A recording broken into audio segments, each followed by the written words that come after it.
Di tengah harga cabai makin pedas, justru antusias warga untuk memanen cabai cukup menggeliat.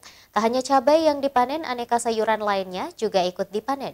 Seperti yang terlihat di Jalan Bontodaeng Ngirate, setapak 4 lorong wisata Blodul, Kota Makassar, Jumat siang.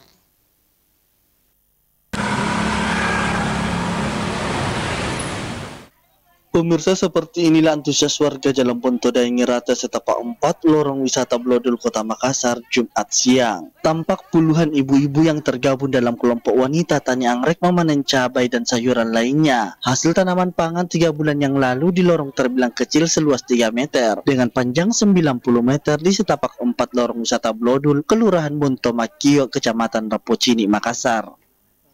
Lurah Bontomakio Slamet Riyadi mengatakan, hari ini merupakan panen perdana hasil tanaman pangan ibu-ibu kelompok wanita tani anggrek, di mana berbeda dengan lorong wisata lainnya yang ada di Kelurahan Bontomakio ini. Khususnya di lorong wisata Blodul ini, aneka tanaman pangan tersedia seperti cabai, pakcoy, paria, tomat, mentimun, markisa, rambutan, dan lainnya.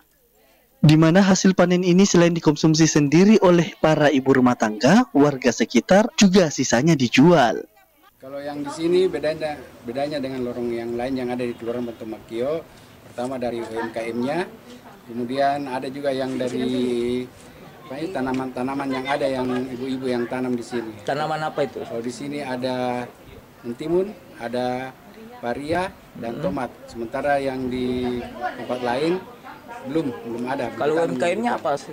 Kalau UMKM-nya di sini ada nasi kuning, ada 2 nasi kuning Blodul sama nasi tersanjung dan ada kue-kue. Selain aneka tanaman pangan yang ditanam ibu-ibu, warga Jalan Bontodaeng Ngirate setapak 4 lorong wisata Blodul ini juga mendirikan UMKM aneka kuliner makanan. Kedepannya lorong wisata Blodul ini akan terus berbenah dengan beragam tanaman pangan yang ditanam. Aziz Sisi, Sulawesi TV.